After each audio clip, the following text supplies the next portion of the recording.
Bonjour mes amis, que Dieu vous bénisse tous.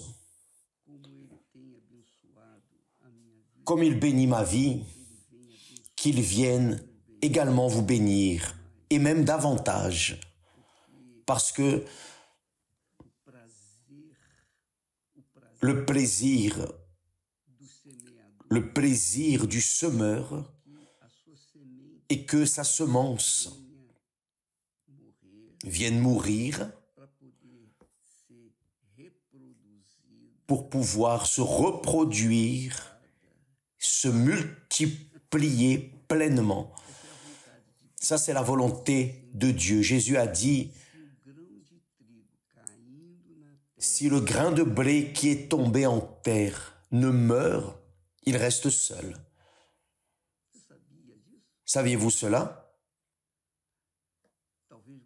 Peut-être que vous avez cette connaissance, mais peut-être que vous n'avez pas le discernement de ce que cela signifie. Quand Jésus a dit que la semence de blé, le grain de blé, si ce grain ne meurt pas, il reste seul. Mais s'il meurt, il portera beaucoup de fruits. Il parlait de lui-même et aussi de ceux qui le suivent. Grâce à Dieu. Parce que notre Seigneur est mort et s'est multiplié dans le monde entier, sur toute la terre, dès le jour où il est mort et ressuscité. Donc, nous sommes fruits de cette mort, de cette semence qui est Jésus. Jésus est le blé, il est le grain de blé qui est mort et s'est multiplié. Ainsi, également, cela doit se produire avec ceux qui le suivent. Ceux qui le suivent meurent pour le monde, pour qu'alors cette semence, ces grains viennent à se reproduire. Si le serviteur de Dieu ne meurt pas pour ce monde, il n'est pas serviteur, parce que il ne sert que s'il meurt.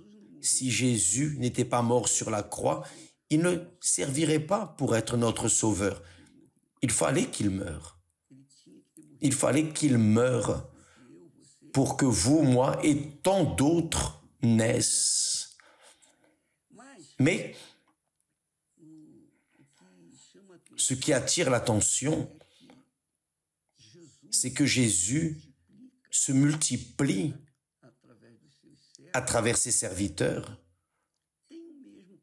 qui ont le même propos, le même objectif, la même fonction, le même rôle, donner aux autres ce qu'ils ont reçu. Jésus a donné ce qu'il avait, ce qu'il a reçu du Père, il l'a donné.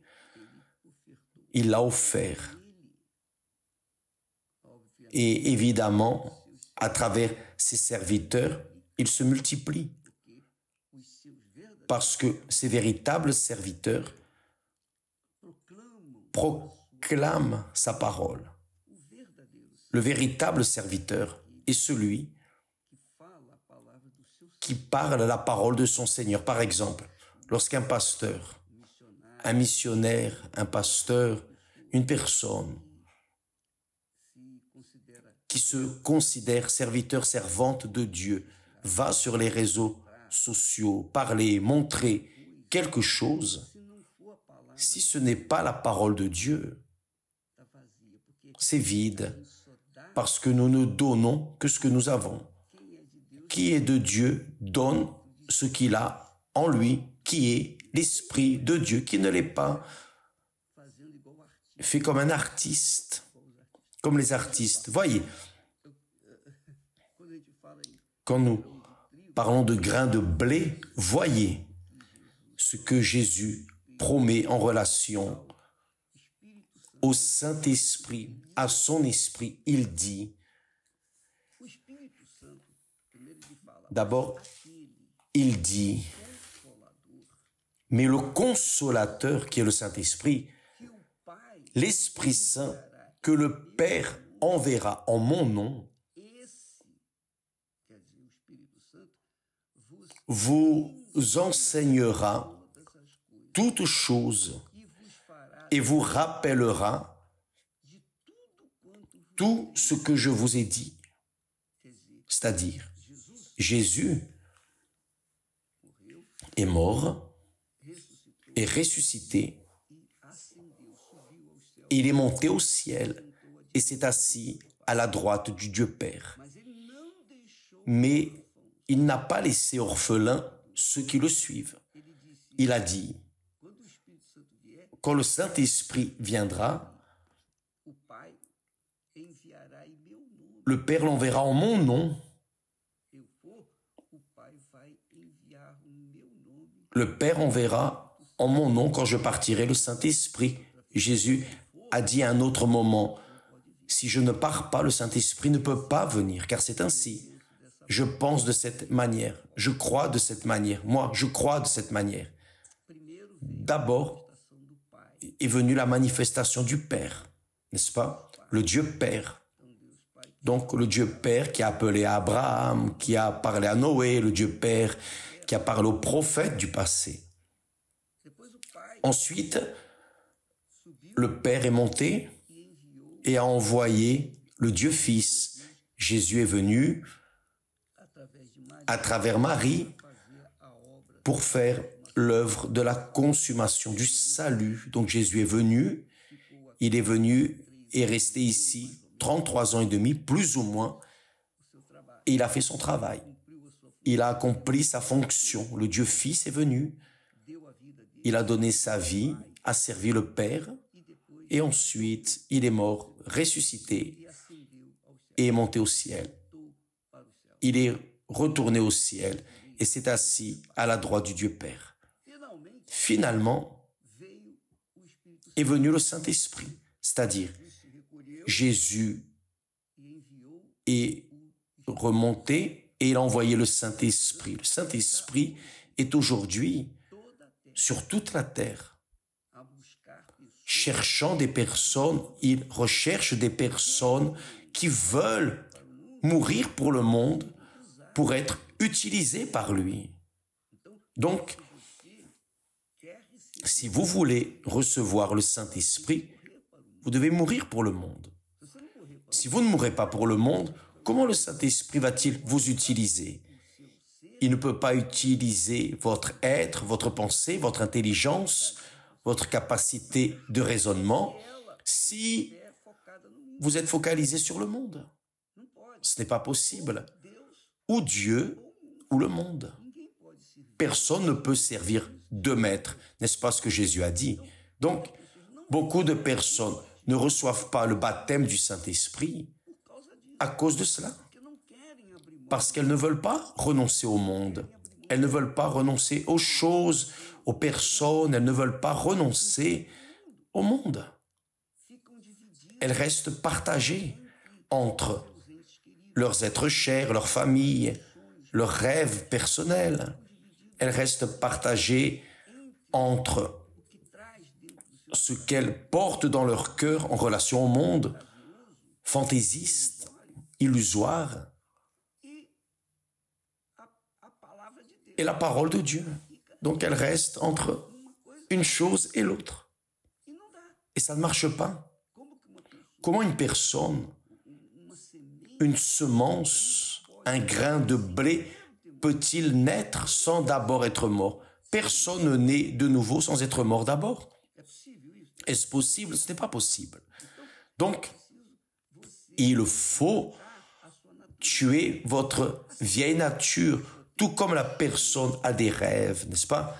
Personnels, je veux me marier, je veux avoir de l'argent, je veux avoir ma maison, je veux voyager dans le monde.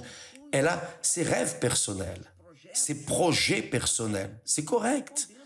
Je ne condamne pas, mais si elle veut le Saint-Esprit, si elle veut l'Esprit guide, l'Esprit de Dieu, l'Esprit qui a guidé Jésus, alors elle doit mourir pour ses rêves, pour ses désirs. Elle doit mourir. Elle doit faire mourir sa nature et cela est une chose très, mais très personnelle, intransférable. Vous pouvez connaître la parole de Dieu. Je peux connaître toute la parole de Dieu. Mais si je ne meurs pas, si je ne meurs pas pour le monde, alors ça ne servira à rien.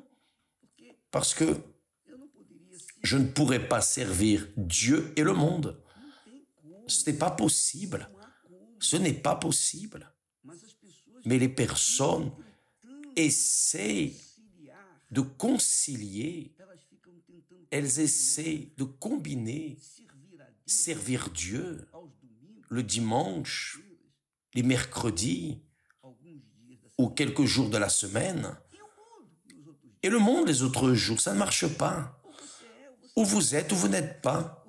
Le mariage est un clair exemple. D'ailleurs, c'est une analogie parfaite de l'alliance avec Dieu, le mariage avec Dieu. Parce que lorsque nous nous marions,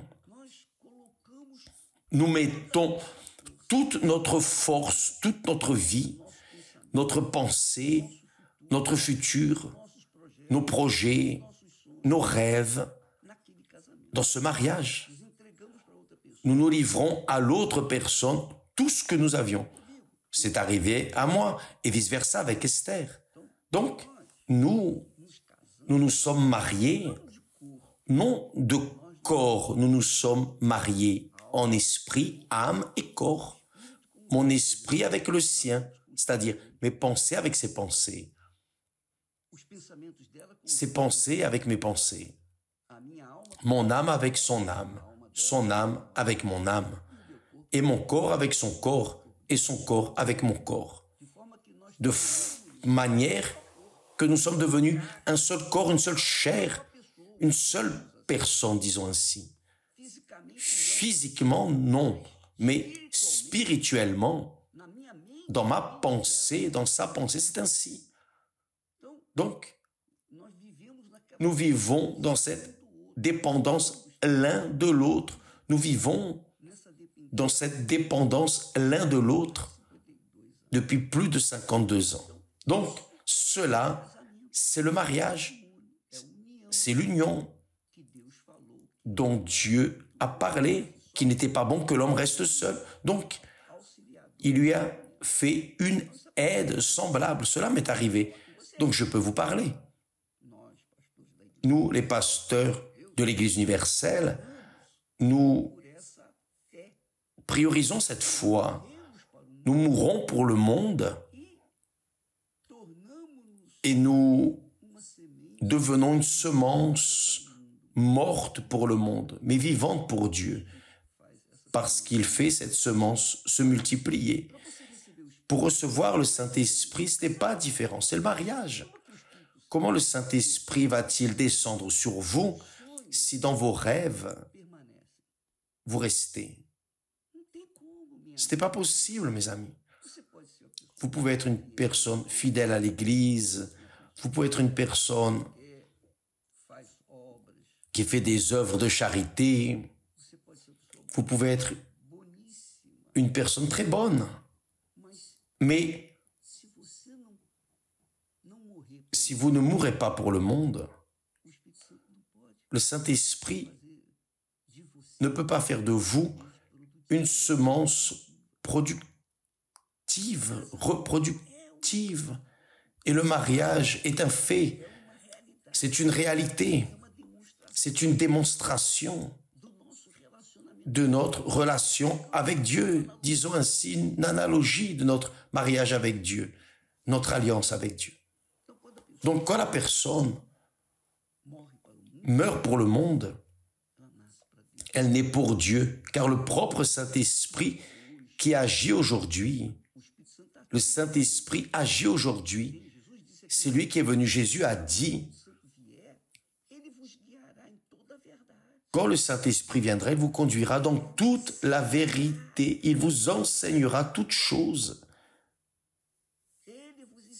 Il vous enseignera, et quand il enseigne, il convainc, il ne laisse aucun doute, et la personne croit. Mais pour que cela puisse se produire, La personne doit se livrer, mourir pour ce monde, mourir pour elle-même, pour le monde, et mettre toutes ses pensées dans ce que Jésus a promis, mettre toutes ses forces dans ce que Jésus a promis. Ça, c'est le mariage. Parfois, la personne reçoit le Saint-Esprit dans une prison. Nous voyons cela. Nous avons des témoignages de personnes qui ont reçu le Saint-Esprit dans une prison, au milieu de la boue, de la saleté, des gros mots, de tout ce qui n'est pas bon, là dans la prison. Pourquoi?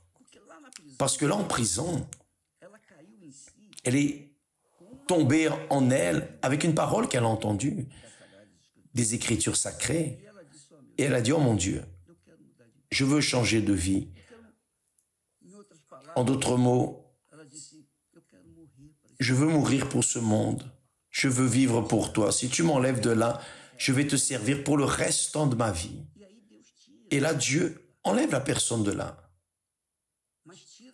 Mais d'abord, il enlève quoi? Son âme, son être. Il enlève ses pensées vulgaires, futiles, inutiles, ses désirs malins, parce que la personne s'est livrée. La personne est morte pour elle-même. À ce moment, elle, je ne veux plus cela, je ne veux plus cela. Et Dieu voit cette sincérité, Dieu voit cette pureté, cette humilité. Et il vient sur la personne et en fait une nouvelle créature. Elle naît de nouveau, mais elle naît pour Dieu. C'est-à-dire, il y a des personnes qui viennent, beaucoup de personnes viennent à l'église, devant l'autel, faire des prières. Elles pleurent, font leurs offrandes, etc., etc. Mais le rêve du cœur, ses désirs, ses rêves,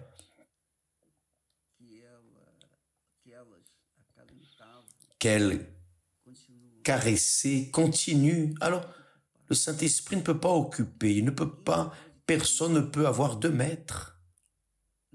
Personne ne peut avoir deux seigneurs, ou l'un ou l'autre. Personne ne se marie à deux femmes ou deux hommes. Ce n'est pas possible.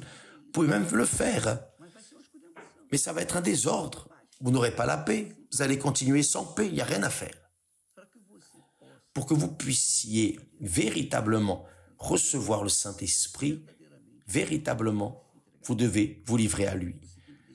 Vous devez laisser père, mère, enfants, rêves, parents, tout.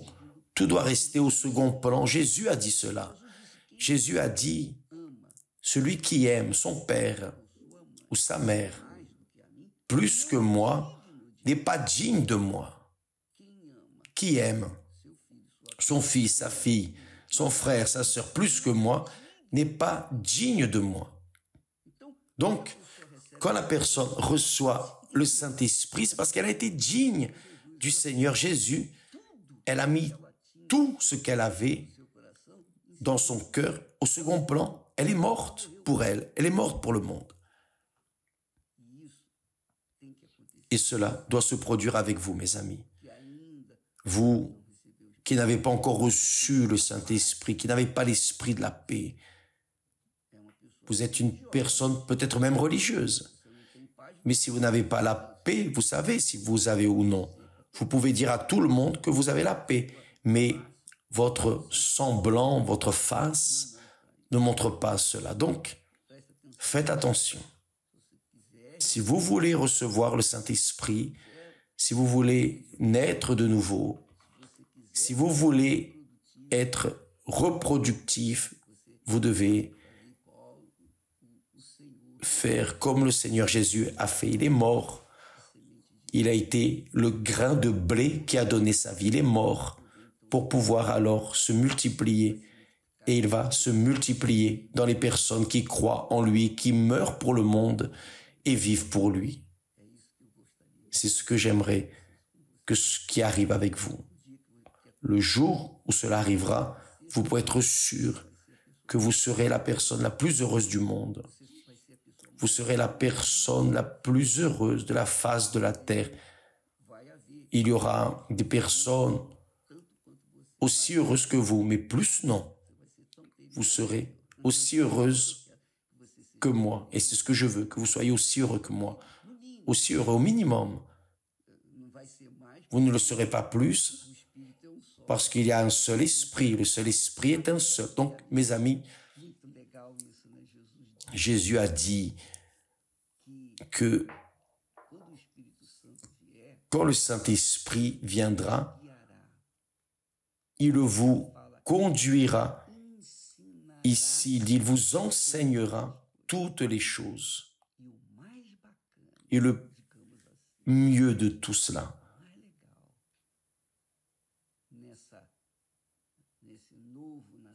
dans cette nouvelle naissance, cette nouvelle créature, c'est que vous ne vivez plus en mangeant dans la main de qui que ce soit.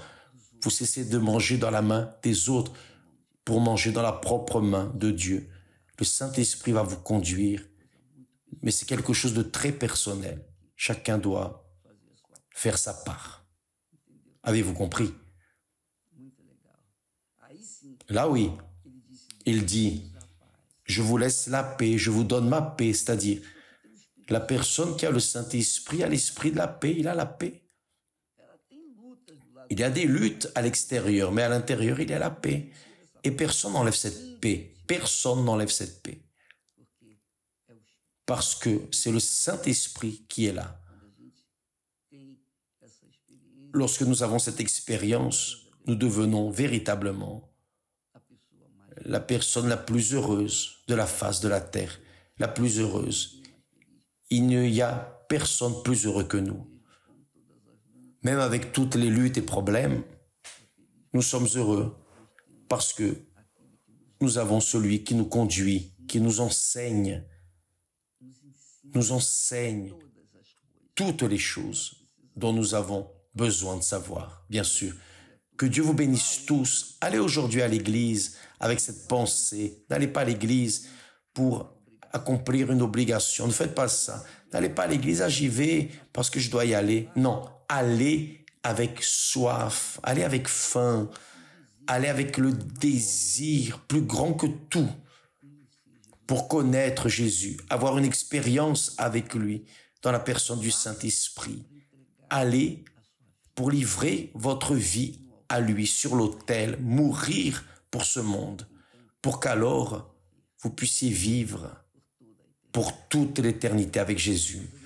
Que Dieu vous bénisse et à demain, grâce à Dieu. Ah, d'ailleurs, demain, nous aurons un message que vous devez voir. Et vous allez croire ou non, mais c'est quelque chose auquel vous devez penser, d'accord? Demain, spécialement, que Dieu vous bénisse et à bientôt, au nom du Seigneur Jésus. Amen.